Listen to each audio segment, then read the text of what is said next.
Hello and welcome to another session of hermeneutics. This is session number 7, and we are going to be intentionally diving into specific genres, starting with the Old Testament.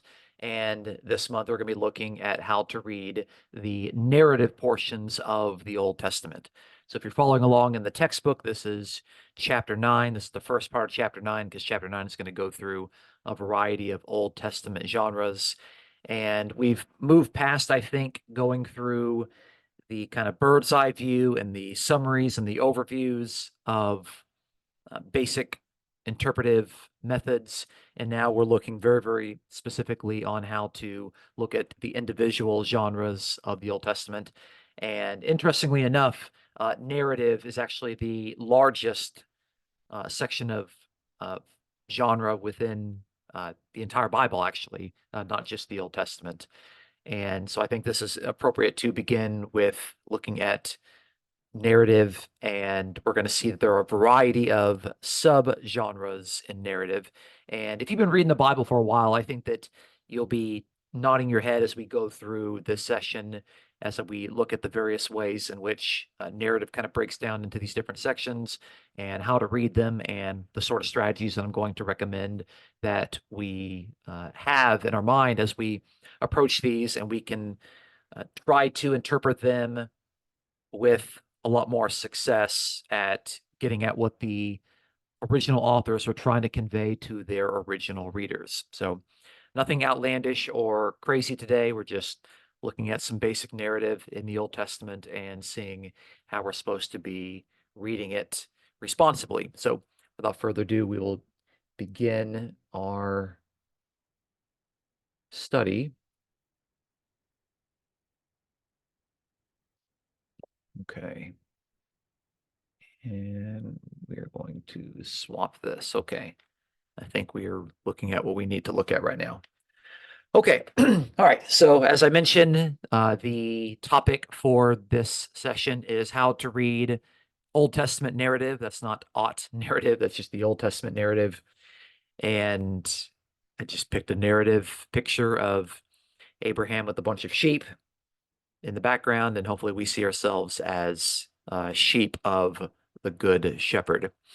So let's just kind of begin, because we got a lot of content to cover. And if I had more time, I would love to just really just dig into a lot of these passages and actually read them and talk about them and examine them. But that would take, 18 hours to do. So I'm intentionally packing a lot into this presentation, and you can go back and look at a lot of passages. And one of the ways that I think you'll get the most out of this particular teaching is to pause it as you're going back and watching it, and go through and read the passages and see if you can put into practice the interpretive tips that we are going to supply for each of the subgenres of Old Testament narrative. So let's begin with some of the basics. Old Testament narrative, narrative in the Hebrew Bible.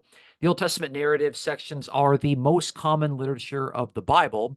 So 40% of the Old Testament is narrative, and actually that would be considered 31% of the entire Bible if we take into account that the Old Testament is 77% of the entire Protestant Bible. When I say Bible, I mean the Protestant Bible, because I know that we've talked about various Bibles, depending on how many books are in your Bible. I'm comfortable using the Protestant Bible with 66 books.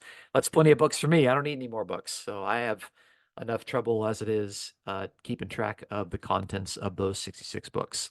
So obviously, narrative is a major section, and so we need to spend a lot of time looking into it.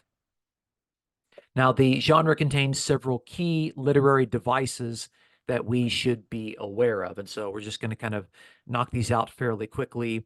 But I think this helps us to see the sort of sophistication that we should have when we are reading the various narrative sections. So they're going to have a plot, they're going to have an overarching story that the author is trying to convey to his audience. And of course, that plot has to fit into the larger plot of the entire book. Okay. There's going to be characterization. We're obviously going to have the perspective of the main character and his or her family members. They're usually antagonists. Sometimes there are people that appear to him, whether it's an angel or God. but you have characters in the story. That's just part of a plot. Descriptions describing a person, what they're doing, where they're going, a particular city, what they're actually trying to accomplish, and we want to take those seriously. The style of the piece of narrative, and we're going to look at different ways in which that's broken down throughout this particular teaching. The narrative pacing, that actually is very, very interesting. Is it going to start off by talking about a few years have gone by, and then we're going to look at a particular episode? Is it going to talk about how someone sleeps and they wake up, or that's been 7 years and then this encounter took place? The pacing of a story, of course, is part of telling that particular story, even if it begins with something like a long, long time ago in a galaxy far away. The point of view, that's also important to consider. You have the stories that are typically told in the third person. This is what Abraham did. This is what Isaac did. This is what Moses did. They're usually told in the third person. But sometimes we're going to get narratives that are actually told from the first person. Those are comparatively fairly rare, but we get that particular point of view, but also understand that you're getting the point of view of what the author is trying to say as well. So the author is making sure that the stories are framed in his words. We've talked about word plays before, which are often difficult to bring over into an English translation. Sometimes we'll have good footnotes that'll point that out to you, or if you have a good study Bible, the study Bibles will, of course, point out the word plays that are significant to the meaning of a particular passage. But those do appear in narrative sections. We really should stop thinking that the narrative sections are just the easiest and just the plainest to read, to where we just kind of read them as literally as possible. There's often a lot more nuance that is taking place in narrative. The intentional repetition of words. If you see a word getting repeated over and over again, that is almost certainly something that is deliberately being emphasized by the author, and we should take that very seriously. Uh, for example, when Paul in First Corinthians is going to repeat calling the recipients brothers or brothers and sisters, family members, then that, of course, is an emphasis that's there. I think that word, that noun brothers, appears in First Corinthians more than any other book in the New Testament, which makes sense because Paul is trying to tell them that despite all the fighting and differences and conflicts that are going on in First Corinthians, they are still a part of the same family. And so the repetition of words are typically not an accident. And the inclusion or the exclusion of key details. And so you'll have to use your best judgment to kind of see what actually is a detail that is key. And of course, if you're assuming that a key detail is being excluded, then if you're right about that, then that, of course, is something that's important to the author. Okay, so the first subgenre within Old Testament narratives that we're going to look at are reports. And even within reports, there are a variety of subgenres. So subgenres, or excuse me, reports, they are the simplest biblical narrative that we're going to find.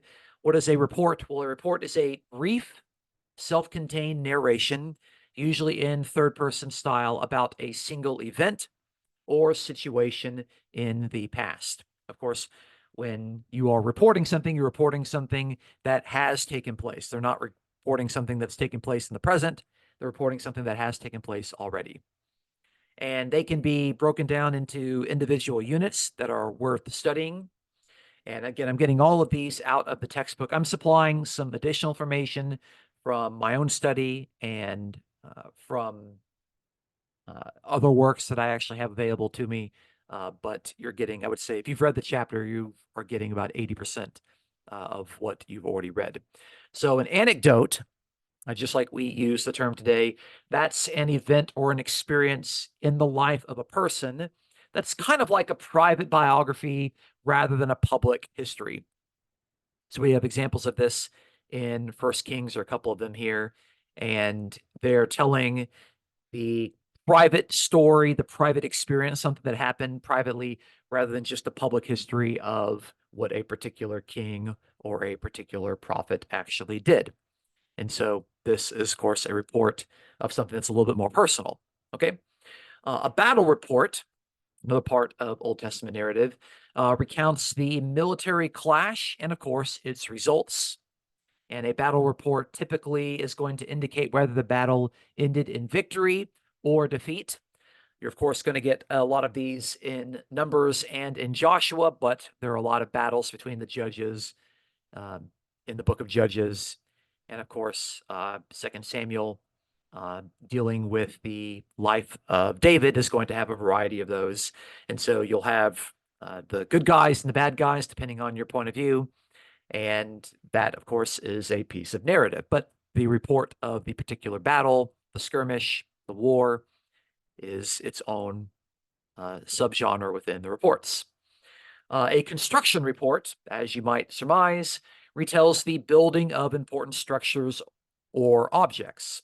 It'll talk about the size, the materials involved, and the decoration, and all those facets are detailed within the report of the construction. So in Exodus chapter 36, going for really 3 chapters, 36, 37, 38, you're going to have the report of the tabernacle, which is the predecessor to the Jerusalem temple.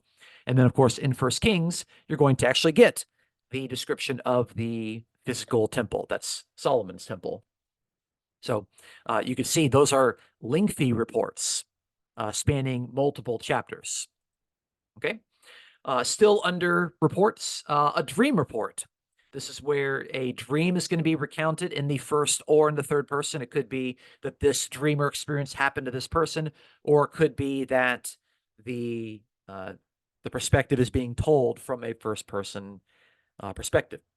So you will note that the verb to dream, or even the verb behold, is going to appear in these particular dream reports. So whenever you see those things, then you can be alerted to the fact that you are probably reading a dream report. Okay. There's going to be shifts in the report, of course, especially with behold. Like this happened, and then behold, that means something important is taking place that is kind of changing or shifting the emphasis in the dream report. And they are frequently followed by a particular scene in which the dream is interpreted. So you'll actually have the dream and you'll have the interpretation of the dream. And whenever the dream is not interpreted, then of course the author is assuming you're able to figure that stuff out for itself. Whenever the dream is interpreted, whatever interpretation is given, that is the interpretation of the dream. And you better make sure that your interpretation lines up with the interpretation that is given to the reader. So you'll have a variety of these in Genesis, as you'll see, but also you'll see it appears in the book of Judges as well. So that is fairly interesting. Now, an epiphany report is similar to a dream, but this is going to recount an experience in which God shows up, or it's an angel of God showing up to a particular person. Okay.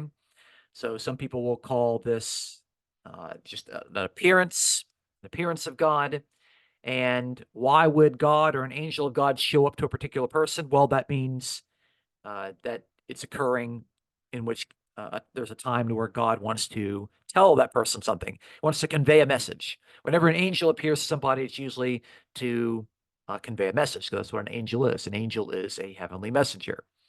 And the reports are often characterized by the verb to appear, which also could be translated as to become visible.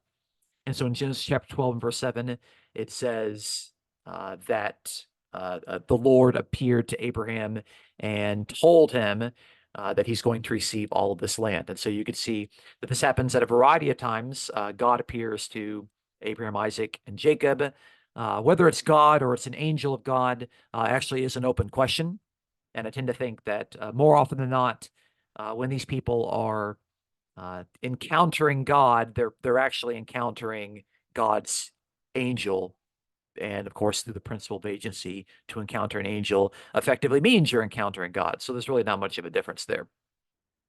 Obviously, in Exodus chapter 3, that's the burning bush where an angel of Yahweh appears in the bush to Moses.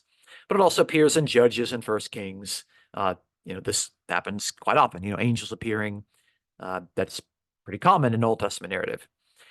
And it's possible for an epiphany report to be combined with a dream report, because sometimes in a dream, God will appear to somebody in a dream, or an angel will appear to somebody in a dream.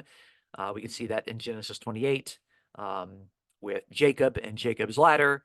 And then surprisingly, with Joseph in the New Testament, in Matthew's gospel, an angel appears to him in a dream. So you can see that these aren't strict categories that are always differentiated. Sometimes they kind of flow together, and the author is more than capable of combining them if he wishes to do so.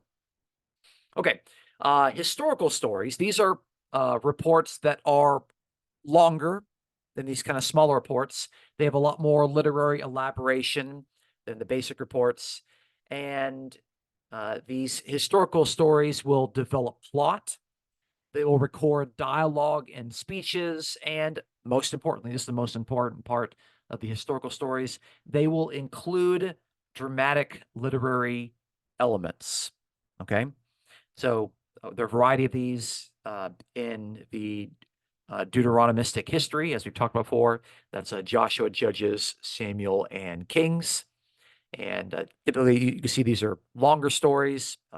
Judges chapter 9, 1 Samuel chapter 11, 1 Kings chapter 12. And again, they're longer, but they have some sort of dramatic, important, significant literary element within it that makes it rather interesting. So we can see there with reports, there are a lot of different types of reports, and you probably could have read through a variety of reports. If I was to give you a bunch of passages that can contain each of those, you probably could have made those distinctions by yourself. Okay, so what are some tips? What are some principles for interpreting Old Testament narrative reports? Number one, you should focus on the main subject that's being recounted in the report and how that main subject contributes to the themes of the wider context of the story. Okay. So if we're reading individual reports, we need to ask, okay, well, how does the main subject of this report fit into the wider context of the book? So if we're reading something in Genesis 28, how does this fit into the larger themes of the entire book of Genesis? That's something that readers typically have a hard time doing, because it forces them to look at something small and then to ask the question, okay, how does this piece of the puzzle help move the larger story from one point to another? And that, of course, requires you to have a pretty good grasp of what that wider story has been. This is why I really discourage people just kind of jumping into the Bible and just kind of, just kind of taking it and flipping through and like, okay, I'm going to start reading this particular passage. You have to kind of start from the beginning and see how the author is going to develop a particular story. And that way you're reading everything in context. So the author of Genesis, or at least the person that compiled all of it, did not expect you to jump into chapter 28 without reading chapters 1 through 27, or at least as we know them. Don't expect devotional material to be intended by the author. Instead, we should take seriously the facts that are presented, namely what occurred, who did what, etc. I actually find it hard sometimes to really pull out devotional material from the Old Testament. I know that it's scripture and inspired, and it can be used for our learning, and we can obviously learn the faithful things that we're supposed to be doing, and we can see how God has been working with people in history. We can see how God has been orchestrating and organizing his people. We can see the sort of behaviors we're not supposed to do. But when you are reading reports, they're not intended for you to apply them to your life. That's not their function and their intention. So don't expect it to be there. Okay. Obviously, not all parts of the Bible are going to be as applicable as Sermon on the Mount. Okay. Number three, carefully consider what the author is conveying indirectly with the report. Okay. So look for some subtle signals that are woven into the account that affect the wider story being told by the author. Okay. This could be things that are not explicitly stated, but are fairly obvious to you as the reader. Things that you expect a particular person to do, but he's not doing. things that have already been foreshadowed, if they're uh, lying or if they're following in the behavior of someone that has gone before them. So don't just look at the things that are explicitly there. Be able to discern if the author is indirectly saying something as well, because that occurs. Again, it's not just what's said, but also what is not said. All right. And number 4, analyze the emphases that the individual reports have in common. Okay. So if you're reading multiple reports in a particular chapter or in a particular book, what do they have in common? What are their common themes?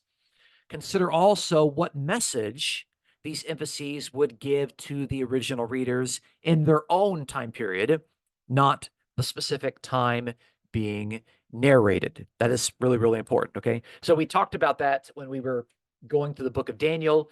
We talked about how the book of Daniel is describing the events in the 6th century, but it was actually written in the 2nd century BC. And so I was constantly asking, okay, what did this mean for its original audience? Before I would ask the question, what does it mean for us today? So the time period that's actually being narrated is not always going to be the time period in which the author is actually writing the book. In fact, most of the books of the Old Testament, since we're talking about Old Testament narrative and Old Testament literary genres, most of those books are written quite a long time after the events that they're actually talking about. Okay. Genesis is written quite a long time after the events that are recorded in Genesis chapter 1, obviously. So, and that's something that gets overlooked, I think, by a lot of readers and takes a lot of nuance, but it's also something that's really, really important. Okay. All right. So that's enough about reports. What about heroic narratives? Hero narratives. Okay. So this sort of narrative contains multiple episodes that focus on the life and the exploits of a hero who the author considers relevant enough to recount. Okay. Uh, Ignore my comma there. Okay. So we have a hero, and he is heroic enough that the author thought it was worthy enough to tell us a little bit about his particular story. So these episodes, and there are multiple episodes in a heroic narrative, often contain accounts of the hero's birth, their marriage, who they're married to, their life, what they actually do for work, and of course, their death. And the heroism and the virtue of the subject are also stressed. Okay. They're not just casually mentioned, they're going to be emphasized. Okay. They are a hero because they do heroic, brave things. Okay. They demonstrate faithfulness in spite of conflict or antagonist or threats against their life. They demonstrate virtuous behavior even when they're surrounded by sinful people. Okay. Uh, the positive and the negative examples of the hero's life are intended to offer lessons to the reader. Okay. So you can look at the life of Moses, which of course is going to be covered in Exodus, Leviticus, Numbers, and Deuteronomy. And Moses did some good things. That is true. But Moses did some things that are not so good. I mean, he did, you know, kill some people. He was disobedient. And, so there are some things about Moses' life that are worth emulating, and there are some things in Moses' life that are not worth emulating. Okay. Deborah, Gideon, and Samson, they have multiple chapters that are given to them. And you can see that's kind of the length. A heroic narrative is not just going to be a small little report that covers 5 or 6 verses. It's going to cover multiple chapters. And of course, in the case of Moses, I think his is the longest heroic narrative, even longer than David, I think. Yeah, certainly longer than David. David would be probably the second longest heroic narrative. But you get the sense that there's going to be multiple stories. I mean, in Samson's life, you got multiple stories. Some of them indicate times when he was faithful. Some of them indicate times when he was unfaithful. Okay. A subvariety of the heroic narrative is the epic. Okay. If you're familiar with an ancient piece of literature called the Epic of Gilgamesh, then you are familiar with another piece of ancient epic. Okay. They are longer and they focus on the magnification of the hero's exploits in greater detail. And they are often, as I tend to find, going to possess strong nationalistic interest. Okay. How does this hero's exploits focus on the kingdom of Israel? How does it focus on the kingdom of God? How does it focus on developing the land or the conquest of the land? Something like that. Okay. So that's part of the emphases within an epic. Okay. So Genesis chapters 1 through 11, the textbook says that this is going to be a cosmic epic. Okay, so covering 11 chapters, and it's going to describe the formation of the entire cosmos, and of course the human inhabitants of the cosmos. Okay, so of course that deals with the fact that all the earth is supposed to be ruled over and subdued by humanity, but they get kicked out of Eden, and it's ultimately leading up to the fact that Abraham is going to inherit that land. That's kind of the cliffhanger at the end of chapter 11, and it gets picked up in chapter 12. So, of course, chapter 12 through 36 is going to be an ancestral epic, which is going to describe the lives and also the promises that are made to Abraham, Isaac, and Jacob. Of course, Jacob gets his name changed to Israel, and he has his 12 sons. And so, if you're looking at that, you're thinking, okay, well, that's Genesis 1 through 11, and then it's 12 through 36. What about 37 through 50? What about that? We'll get to that. We'll get to that a little bit later. But it'll be interesting if you kind of remember that, okay, if there are two massive epics in Genesis, what is going on for the final, how many chapters that is? 37 through 50. What is that? 14 chapters? Yeah. We'll get to that. That's interesting. Okay, but you can see epics are obviously much, much longer than 2 chapters dedicated to Deborah, 3 chapters dedicated to Gideon, 4 chapters dedicated to Samson. Okay, again, Moses is kind of the exception to it. Okay, so hero narratives and of course epics are related to that. And of course, Genesis 12 through 36 is going to deal with several different heroes there. And of course, Abraham, Isaac, and Jacob, they're not perfect. They're not sinless. They do some good things. They do some not so good things. That much is clear. Okay. Let's talk about the prophet story. Okay. And as you might surmise, the prophet story is going to deal with the life of a prophet. What's a prophet? Prophet is any person who speaks on behalf of God. Okay. Not all prophets are literary prophets like Isaiah, Jeremiah, and Ezekiel.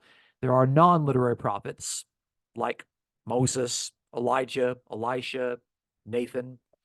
So a prophet story recounts the life of a prophetic figure, particularly one whose life is virtuous and whose message is relevant to the wider story in which the author and the readers are living. That's the key thing, okay?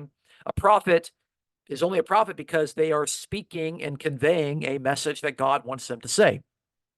It's the message that's really important. They're just kind of the vessel that's speaking. They're just the mouthpiece, okay? But it's the relevancy of the message that God is speaking through them, especially to the wider story and the larger purposes of the book as a whole.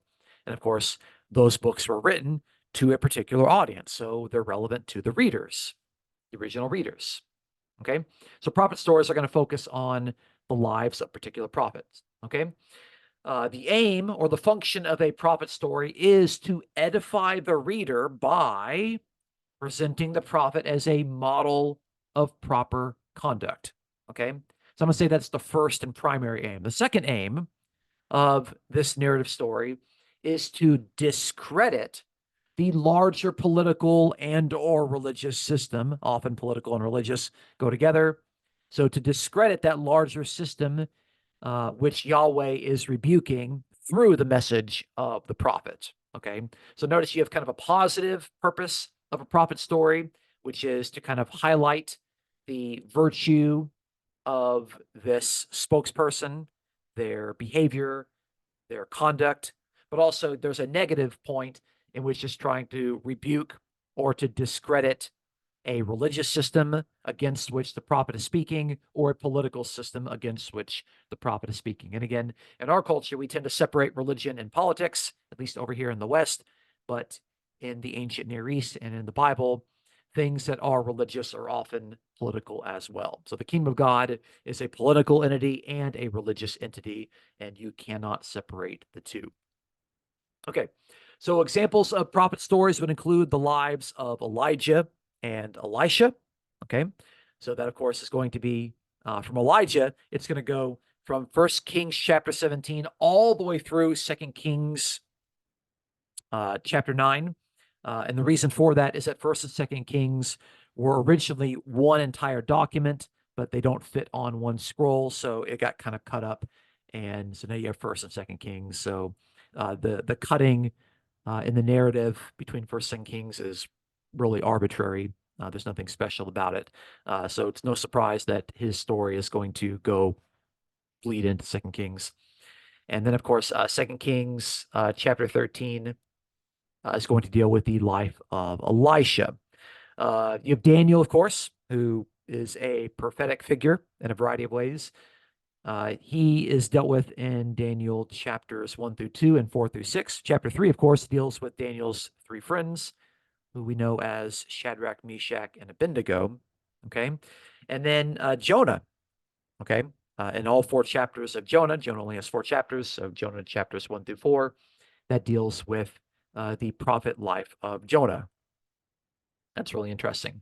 So lots of these sort of prophet stories. And again, you could see Elijah and Elisha, those are non-literary prophets. And as you know from the New Testament, Elijah is considered to be kind of the premier person that kind of identifies the prophets and the phrase law and prophets. You've got Moses and Elijah. So you don't have to be a literary prophet to be significant. Okay. Prophet stories regularly contain retellings of miracles that take place and acts of faithful bravery. So this is just kind of a common theme that you're going to see. Prophets not only speak forth the words of God, but they can also perform miracles. Okay.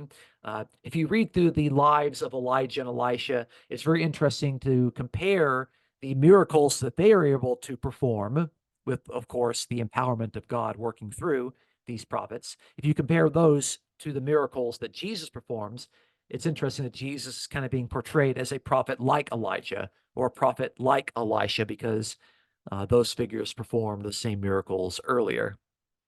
And of course, they demonstrate bravery as they are speaking forth the message, usually towards an unfaithful king or to an unfaithful nation. Okay, so narratives and prophet stories kind of go together when we talk about the tips or the principles for interpreting them. So that's this particular slide. So number one, the interpreter needs to focus on the life of the main character, okay? Whether that character is a single person, whether it's a family, or whether it's an entire nation, okay? So in doing so, it's important to ask how the hero is portraying a righteous relationship with God, okay? So when you're looking at Abraham, God says, okay, I want you to go and I want you to do this.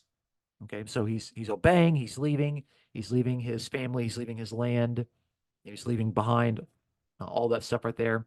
But that's different than how God is talking to Elijah. Okay, but again, you want to focus on the main character, even though there are a variety of other people that are being described in that story.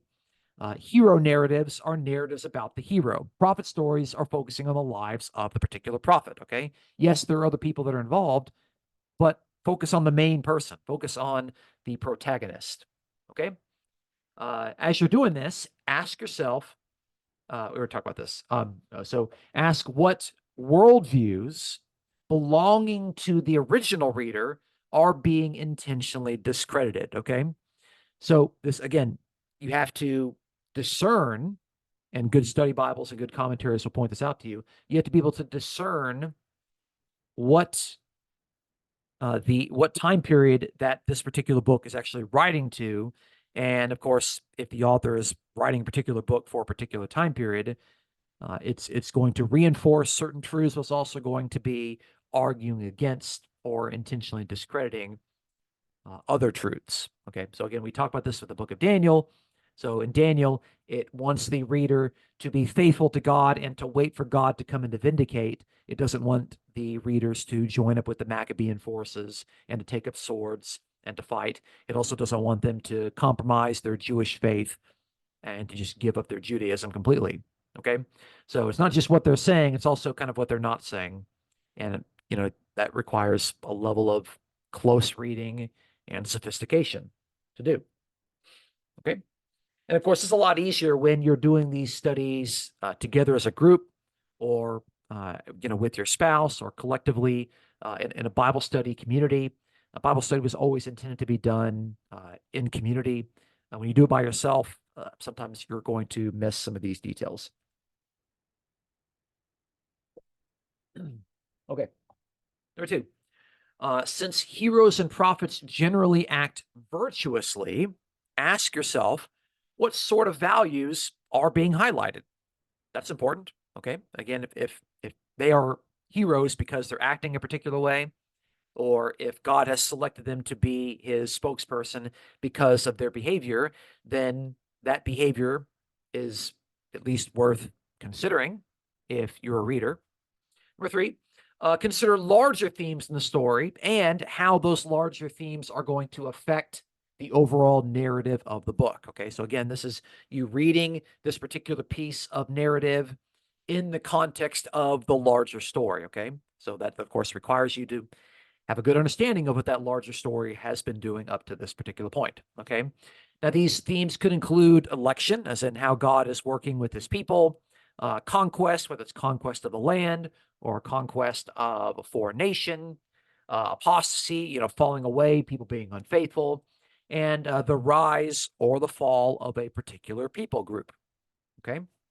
So depending on your story, if you're reading Genesis, you're going to see a lot about the rise of a particular people group, the growing and growing and growing of the family and the seed given to Abraham, promised to Abraham.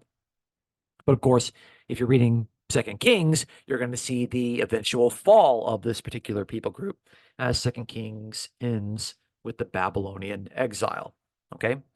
So that, of course, is a larger theme involved throughout the entirety of the book. And so when you're reading these individual pieces of narrative, ask how that is going to fit into the larger theme. Okay. All right. Time for comedy. Okay. So this is not the sort of comedies that we tend to think of today. And a lot of people are surprised that comedy actually is a subgenre of Old Testament narrative. But yes, it does appear. Okay. But let's define our terms because, this was around a lot longer before we had comedy specials on Netflix. Okay. So in the Old Testament, a comedy is, here's the definition, it's a narrative with a happy ending, often possessing a dramatic reversal. Okay. So that's interesting. Okay. So comedy is intended to, give the reader an ending that is satisfying. Okay. They will possess amusing elements sometimes, not always, but sometimes. Okay. But the main feature includes disguises. The main character will disguise his or her face or identity. That will, of course, lead to a mistaken identity on the part of the person disguised. Coincidences, which, of course, you have to read very carefully to see. Surprising turn of events. Usually that's part of the dramatic reversal. Escapes from disaster. Again, dramatic reversal. And of course, the triumphal overcoming of trials. Okay. Comedies are pretty sophisticated pieces of narrative. Okay. They are going to conclude with positive elements. And these positive elements usually include a wedding, okay, a feast, reconciliation with the antagonist, or just general victory over the enemies. Okay. So some of the common Old Testament comedies are going to include the entirety of the book of Esther. Okay. If you know the book of Esther, you can see, okay, well, what does this deal with? We know it has a happy ending. Okay. We know there's a dramatic reversal. Okay. We know that there are surprising turn of events. There's an escape from disaster. There's an overcoming of trials. Okay. We know that there's a wedding. We know there's a feast. We know that there's victory over enemies. I mean, this checks a lot of boxes. Okay. And a lot of people haven't really figured out what they're supposed to do with the book of Esther. Okay. And yet it's got a lot of functions in the Old Testament canon. But I think reading it as a comedy, excuse me, is a good way to consider it. Okay. The interaction between Jacob and Laban in 3 chapters in Genesis. So this, of course, is going to break apart our subgenre of the ancestral epic. Okay, that of course has some interesting turn of events, dramatic reversal, and a happy ending. The life of Joseph. That's chapters 37 through 50. When I talked about earlier about the final chapters of Genesis, with the first part, chapters 1 through 11, that's the cosmic epic. And then chapters 12 through 36, that's the ancestral epic. And so notice the last part is a comedy. Did you think that 1/3 of the book of Genesis could be considered a comedy? And again, look at the life of Joseph. Okay. Does that have a happy ending? Yes. Is there a dramatic reversal? Yes. Okay. Uh, are there disguises? Absolutely. I mean, he disguised himself as someone, so his brothers don't see him. Mistaken identity? Yes. Coincidences? Yes. Surprising turn of events? Yes. Escapes from disaster? Absolutely. And the overcoming of trials? Yeah. Does he reconcile with the antagonist? Yes. I mean, the life of Joseph is one of the premier comedies in the Old Testament. And yet most of us didn't know that because we, have kind of our modern idea of what a comedy is. Okay. Balaam and the donkey. Again, read that story, go through the checklist, and you're going to see, yeah, that's most certainly a comedy in the Old Testament. The book of Ruth, also short book of Ruth, 4 chapters. Going to have a happy ending, dramatic reversal in many of these particular points. The story of Jonah, again, short, 4 chapters, almost certainly a comedy, ends with a surprising turn of events. Okay. That's surprising, even to Jonah himself. Okay. This is a part of narrative. Okay. But it's a very sophisticated subgenre in Old Testament narrative, and it's got some very particular points. Some of them could be long. Again, life of Joseph. Okay. Some could be rather short. The life of Balaam and the donkey. Okay. So, what are some tips or principles for interpreting Old Testament comedies? Okay. Follow carefully the details in the story that move the narrative from tragedy to triumph. Okay. If you know that a comedy is going to end with the triumph and the victory of the main character, then follow those details because that's how the author is forming and writing and organizing the story. Yeah, it's going to have a low point, but it's going to end in a good way, and look very carefully at the steps in which the author is going to place and organize a story that move from the low end to the high end. Consider the development of the key characters. Okay. The characters are not going to be static to where they kind of act the same way, think the same way, do the same thing. The main characters, the protagonist, they're going to develop, they're going to move in a positive direction. But if there are antagonists, if there are enemies, then they're typically going to move in a negative direction. Okay. If you think of the main characters in the story of Esther, you can see certain persons that, of course, have positive character development and also negative character development. Number 3, discern what role God plays in the story. Okay. And the role that God plays in comedies may be explicit and might just be explicitly stated there, or it could be subtly implicit. Okay. If you think to yourself about this, think about, the biggest comedy, which of course is the life of Joseph. God is kind of absent from the story, at least, he's not like out there in the open. He's not appearing to Joseph. He's not talking to him.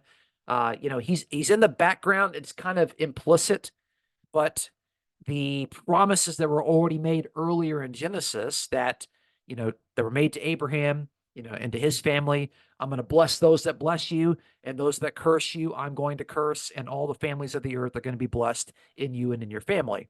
All of those themes continue to happen through the life of Joseph, even though God is not explicitly mentioned very much at all in that particular story. Okay. Like Esther, God is hardly mentioned at all. Okay. But it's very clear that the story indicates the preservation of the Jewish people in a way that, of course, furthers the intentions of God. Okay. So in comedies, discern if God is actively present there in the story? And if he's not, what is he doing behind the scenes? What is he implicitly doing? Because obviously God is active in these stories, but is it something that's out there in the open in the front, or is it something there in the background? And what function might the author be giving to God implicitly working subtly in the background? Okay, that's an important point for you to consider. Number 4, if the comedy is part of a larger work, okay, again, think of Joseph, okay, consider how the message of the comedy helps shape the overarching story, okay? Included in this consideration should be an assessment of how God guided, preserved, or made promises to the subject of the comedy. I already said that earlier about how God had made promises to the ancestors of Joseph, Abraham, Isaac, and Jacob. And of course, that, of course, helps to implicitly guide or shape the story, and it helps to preserve Joseph. Okay. So comedies, I think, are a neglected part of Old Testament narrative, and hopefully you'll be able to walk away from this being able to recognize them when they show up, because I didn't even give you an exhaustive list. I just gave you kind of the major ones, and you'll be able to read them with a little bit more attention to detail. Okay. All right. Let's talk about the farewell speech.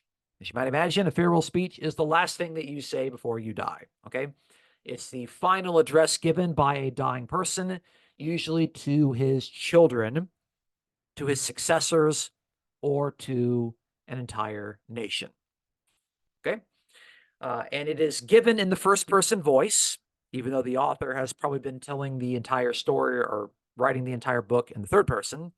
And the farewell speech is going to encourage the listeners to live in a certain way. Okay.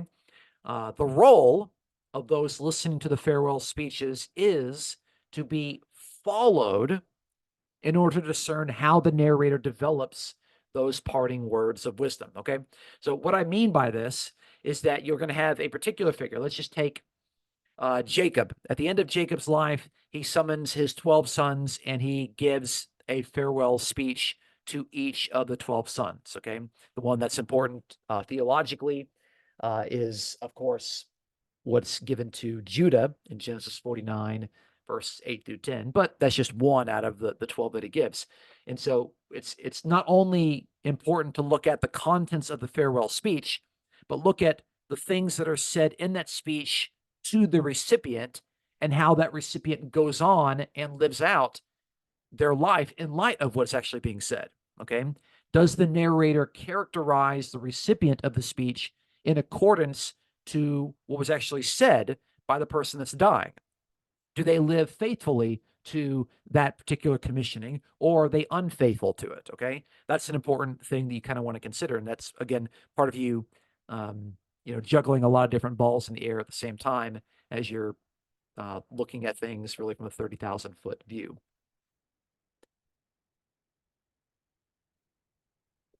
The best examples of farewell speeches in the Old Testament would be, of course, Jacob talking to his sons in Genesis 49, Moses talking to Israel, which covers basically 2 chapters in Deuteronomy, and then like the first part of chapter 31. So again, Moses commissions Israel to be faithful and to obey. And so again, the question is, okay, after you get done with Deuteronomy and you go to Joshua and you go to Judges and you go to 1st, 2nd Samuel, are they being faithful to the words of Moses? That's an interesting question. Okay. Joshua talking to Israel again. This is kind of very similar to Moses doing it. Samuel, before he dies, talking to Israel. We do know that Samuel has, in some sense, a post-mortem conversation with Saul, with the Witch of Endor, which is a really odd and interesting passage. And of course, there's a rebuking that takes place there. David, right before he dies, he talks to Solomon, his son, and tells him what he's supposed to do. And this, of course, it gets recounted at the beginning of First Kings, which is like right before David dies. But also there's a kind of poetic version of it in 2nd Samuel, right before David dies. Okay. So you might have thought that farewell speeches are just like a normal part of the narrative, but actually they are their own specific piece of subgenre within the narrative sections. Okay. So, what are some tips and principles for interpreting farewell speeches? Number one, ask the question why the speaker gave the contents of his speech and what surrounding circumstances or narrative themes have impacted that particular speech. Okay. Are these particular ideals and truths and promises that Jacob has been told his entire life by his father, Isaac, and of course by his grandfather, Abraham? And is he passing those on to his children? Again, don't just look specifically at what's being said there. What sort of themes or circumstances are feeding into the contents of these final farewell speeches, the final words and testaments.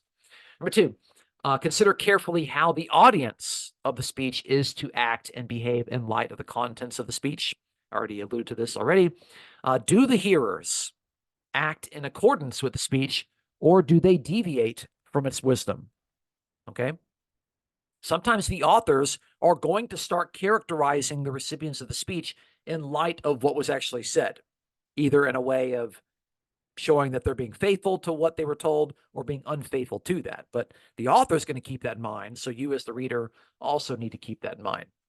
Number three, examine how the speech develops and foreshadows wider themes in the overarching story. Okay, so are they going to develop things that have already been said? And are they foreshadowing things that are going to come up in maybe the following chapter or subsequent chapters? Okay.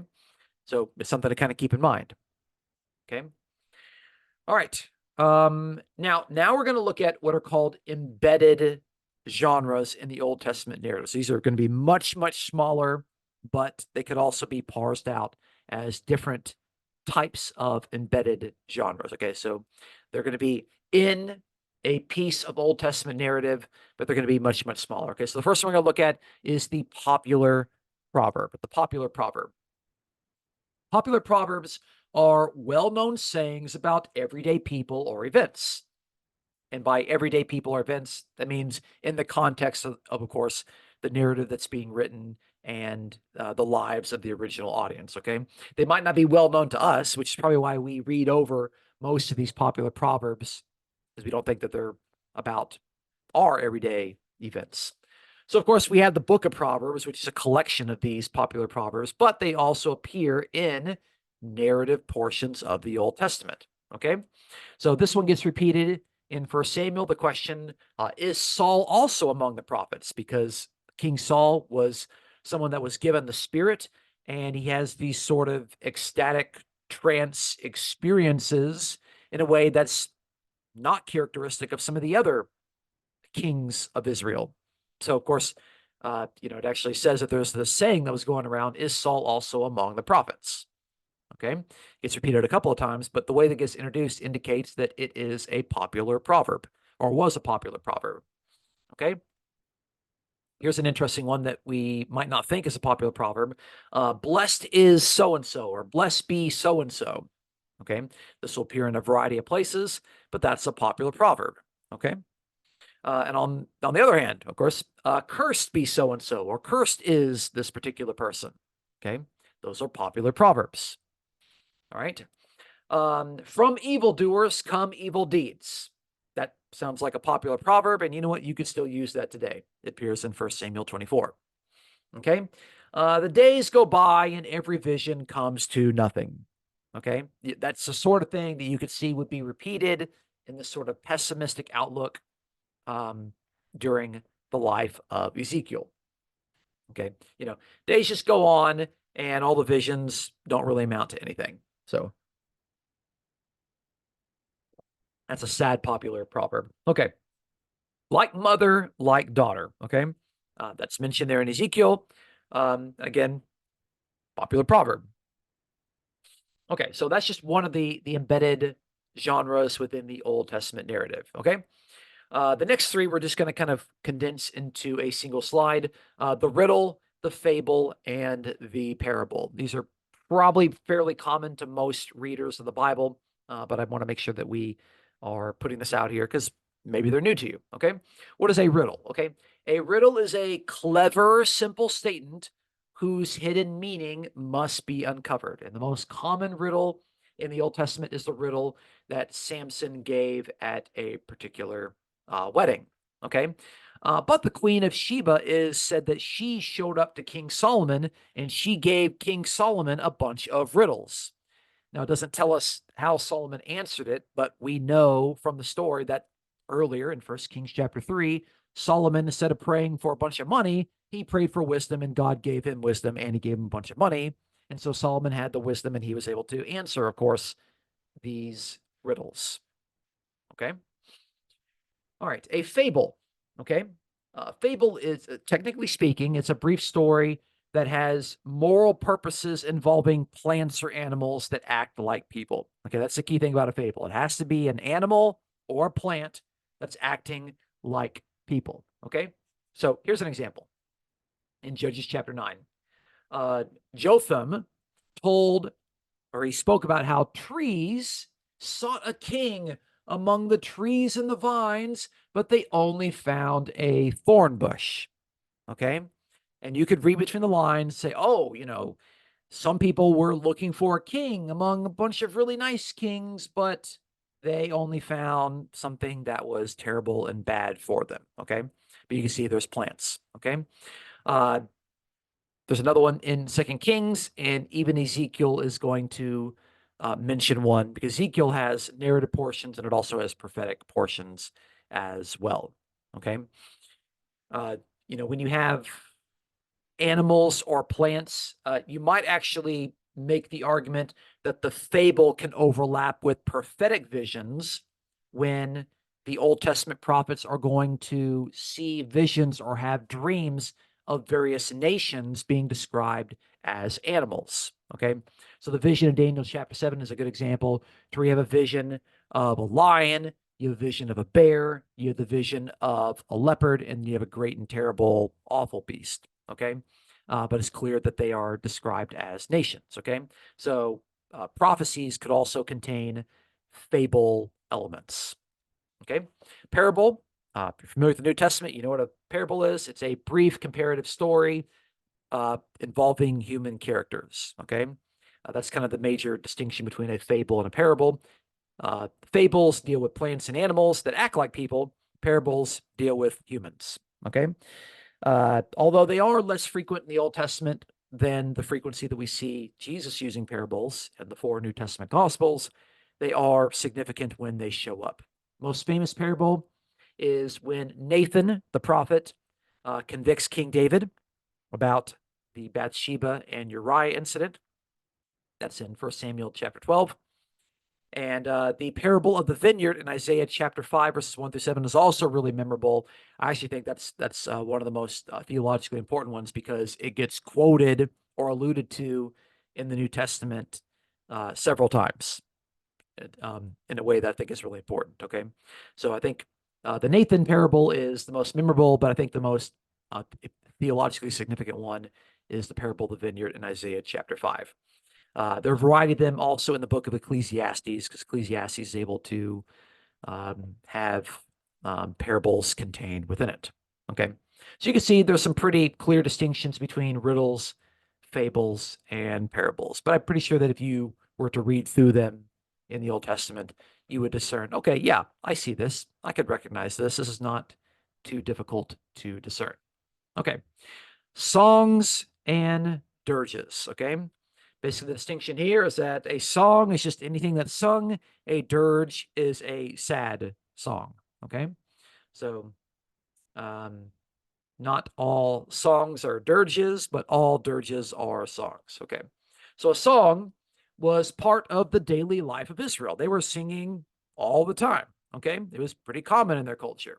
Okay. It was actually called the Song of a Well, which was basically a song that workers would sing when they were digging wells. Okay. According to 2 verses in Numbers chapter 21. Okay. Some of the more famous songs would be the Song of the Sea, which celebrate Yahweh's victory over Egypt in Exodus chapter 15. It's famous because the grammarians of the Hebrew Bible think that the Hebrew contained in the Song of the Sea is some of the oldest Hebrew that we actually have. The other one that's significant would be the Song of Deborah in Judges chapter 5, which, of course, celebrates God's victory over the Canaanite king Jabin. Okay, that also is a very old piece of Hebrew. Okay, there are other songs in Exodus, Numbers, Second Kings, and even Jonah, while he's inside a whale, is singing a song. Okay, of course, we have the book of Psalms, which were all sung aloud, something that we don't typically do. But it was, again, it just shows that singing was a pretty common part of the life of an Israelite. Okay. A dirge, on the other hand, was a funeral song sung for a beloved lost family member. It could be also for a friend. Okay. The famous person who wrote and sung dirges would be David. Okay. They often start off with the characteristic how, how did this take place, or how, the life of this particular person continued. Okay, so that's a common theme that you can see. If you go through and you look at these, you'll notice that's a common reoccurring theme that tells you that, hey, a dirge is taking place. Okay, in Hebrew, they're easier to see because they have, a kind of a repetition of the number 5, but that's almost impossible to bring out into English. So dirges are very, very specific literary pieces. So David sings a dirge when Saul and Jonathan die at the beginning of 2 Samuel. He's going to sing a dirge when Abner dies in 2 Samuel chapter 3, and it gets repeated at the end of 2 Chronicles. And they also appear in the prophetic material, like Ezekiel chapter 27 and chapter 32. There are entire chapters that are dedicated to dirges. And some scholars actually think that the book of Lamentations, which like never gets preached on, hardly ever gets quoted, but it's there. It's a long lament over the destruction of the temple, told from the perspective of Jeremiah. That, of course, is going to be seen by some people as a dirge. There are some scholars that don't think that technically it's a dirge, but it's something to kind of consider. You might want to put Lamentations under that umbrella, but I'm just kind of telling it to you with an asterisk over it. Okay. Okay, so let's move to list.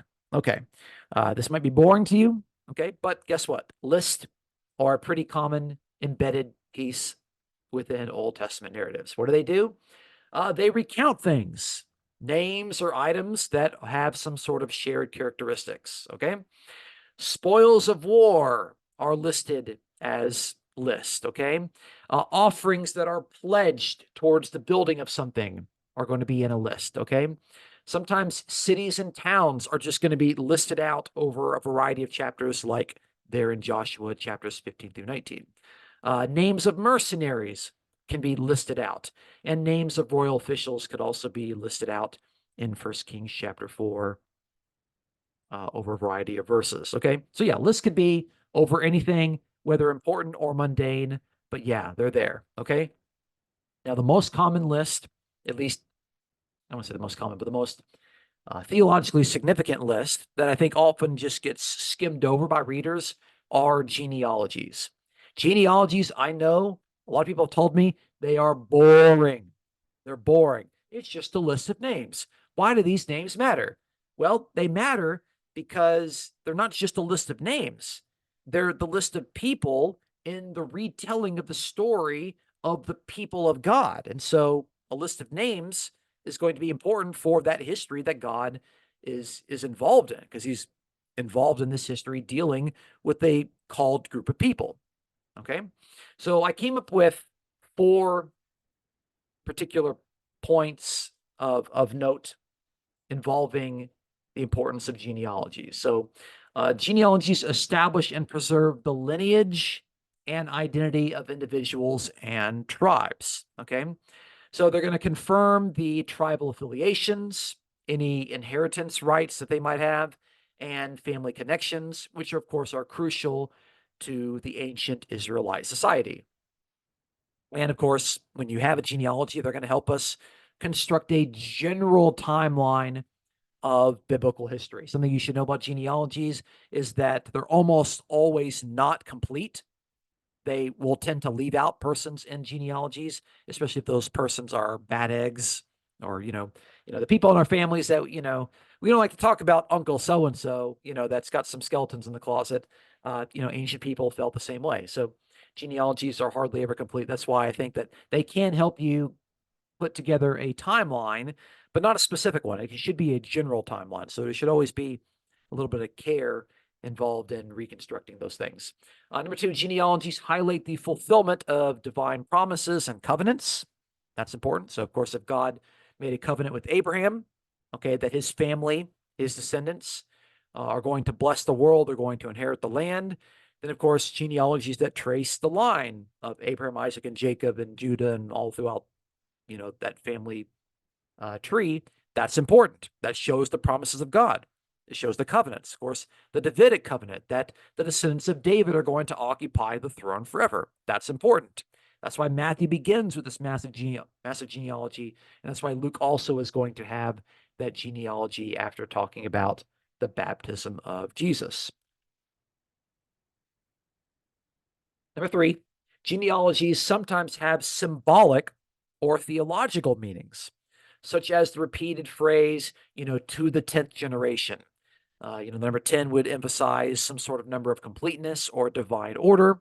We know Matthew's genealogy is composed with 14 generations here, 14 generations here, 14 generations, and of course, 14 is just multiples of 7, which of course is another number of completeness. God created the heaven and the earth in 7 days. Okay.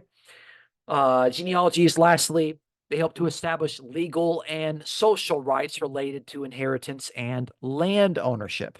Okay. They're going to clarify the legitimate heirs to property and leadership positions in the community. And in dealing with the tabernacle or the temple, they also are going to identify the priestly and the Levitical families, ensuring that the sacred roles involved with priestly functions are going to be performed by the appropriate descendants. Okay. That's an interesting point to consider, how the father of John the Baptist was a priest, but John the Baptist himself decided he didn't want to be a priest. And he actually started to offer forgiveness in places outside of where the Jerusalem temple was. So it's interesting to see how he kind of deviated from what was expected, that, if your dad was a priest, you were going to be a priest. So that's something interesting about John the Baptist that it gets overlooked. So examples of it, there's also one in Genesis 5. So Genesis 5, Genesis 10, Genesis 22. The last part of Ruth helps to connect Ruth with David. And then really the first part of First Chronicles really just begins with a genealogy. And that's why people just kind of skim over them. They move through them because they think it's boring, but they weren't boring to the original readers. As you could see, they had several really key and important functions for the people and for how God was working with this people.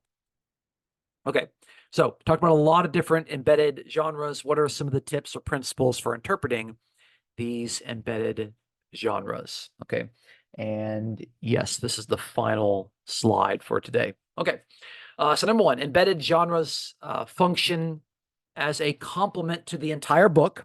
Okay, so assessing how they serve the bigger picture is crucial. Again, so you have to look at that genre and look at the bigger picture and say, okay, how does this piece of the puzzle fit into the larger picture?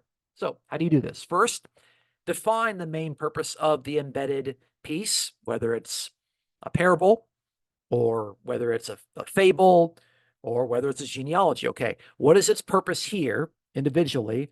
And then consider its relationship to the entire book. Okay, that's just a good basic step for really reading anything. Number three, consider potential literary functions these smaller portions might have. Okay, how can they move the narrative along? How are they supporting and building upon the major themes that have gone before? Okay, that's key and important. part. Okay. And okay, that's the last point. Okay. It's also worth considering whether these embedded pieces foreshadow or anticipate parts of the narrative that are still to come. Okay. So, of course, that means you have to understand what they're doing and then kind of look and anticipate whether other parts are going to take place. Okay. So, to me, I think that's a pretty thorough running through of the Old Testament narrative, again, which is 40%. Narrative is 40% of the Old Testament. It is a particular piece of literary genre in the same way that in our newspaper today, we have the front page, we have the sports page, we have the comics, we have the classifieds, we have the obituaries, we have the political cartoons. Those are different pieces of genre in a particular newspaper. The Bible is going to have different pieces of genre. The biggest piece of genre is narrative. Okay. And even in narrative, as you're seeing, it's pretty nuanced. There are subgenres, there are embedded genres. Okay. And so hopefully this has informed us to read those with a little bit more care, a little bit more discernment, maybe to recognize them when we've been just reading over them without thinking that they're particularly special. And hopefully we can get some more out of the text by doing so. Okay, so I'm going to stop the recording, stop sharing my screen. Thanks for watching. If you've made it this far, if you want to read or hear the other examples, just look in the playlist where you're watching this. There'll be a playlist, and you can see the previous 6 sessions. And of course, once a month, we do other sections of hermeneutics. Next month, we will go through law, the genre of law that basically is in Exodus, Deuteronomy, but that's what we're going to be looking at next. Okay. Thanks for watching and take care.